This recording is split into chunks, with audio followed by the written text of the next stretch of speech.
Kuya, Good afternoon, Susie. kuya, tatanong ko lang po kung ano po ba ang PIL? Ang pills ay gawa sa synthetic hormone. Synthetic, ibig sabihin ito ay artificial. Ang chemical nito ay tinatawag na estrogen at progesterone. Although ito ay natural na nasa katawan ng babae, pero ito yung ginawa nilang artificial upang ilagay sa pills. Iniinom ito ng babae upang mag-prevent ng conception or hindi kaya ilalaglag yung na-fertilize na egg cell. Ano po ba ang effect ng PIL sa katawan ng umiinom po?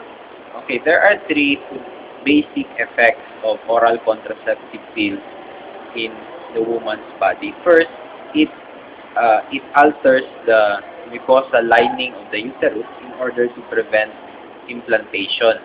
Secondly, it thickens the mucus in the woman's cervix in order to prevent the passage of the sperm cells going to the fallopian tube in order to facilitate the fertilization. And third, it prevents ovulation. Ibig sabihin ay hindi nagiging mature yung egg cell ng babae, kaya hindi siya mabubuntis. Ito po ba ay magdudulot ng abortion? Okay, isa sa mga controversial effects nito ay ito ba ay nagdudulot ng abortion or ito ba ay simply contraceptive effect lang? Bago natin masasagot yan, first we have to determine when does life begin. Kahit na sa medical field, kailangan natin malaman kung kailan ba nagsisimula ang buhay upang tayo ay makapagbigay ng pantay or pantay na judgment kung ito ba ay nagpapa-abort o ito ba ay nagpe-prevent ng fertilization. So when does life begin? Ang buhay ay nagsisimula kapag ang sperm cell at ang egg cell ay nag-unite. Ibig sabihin, nagkaroon ng fertilization. So ang buhay ay nagsisimula sa fertilization. Ang iba naman sinasabi nila life begins at implantation. So ano bang pagkakaiba nito? Implantation, ibig sabihin yung fertilized egg is nai-implant sa uterus. Doon daw nagsisimula ang buhay. So before daw, kahit na na-unite na yung na-fertilize na yung egg cell, kapag hindi pa siya na-implant sa uterus, wala daw itong buhay. Ito ba ay totoo? Hindi. Walang katotohanan ang sinasabi nila na life begins at implantation. Bakit? Halimbawa, ang isang buto ng durian.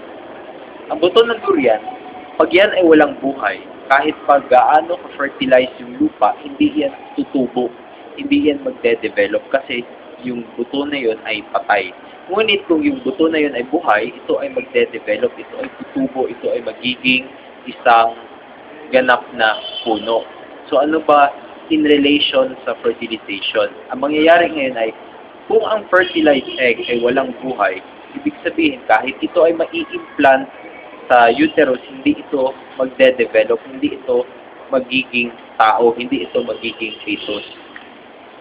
So, saan ba nagsisimula ang buhay? Nagsisimula ito sa fertilization. Dahil ito ay fertilized, ito ay may buhay. Dahil ito ay may buhay, pag implant nito sa uterus, ito ay nagiging bata, nagiging fetus, ito ay nade-develop.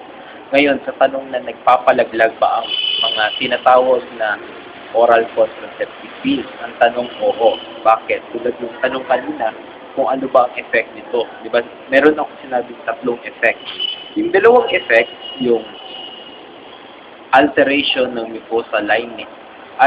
Yung isang effect na nag-prevent ng ovulation at yung pagbara sa cervix para hindi makadaan ang sperm cell, ito ay contraceptive effect. Ngunit yung pangatlong effect niya, yung alteration of the mucosal lining of the uterus in order to prevent implantation, ito ay ang abortifacient effect. Ibig sabihin ay nagpapalaglag ang oral contraceptive pills. At the same time, ito rin ay nagpre-prevent ng conception.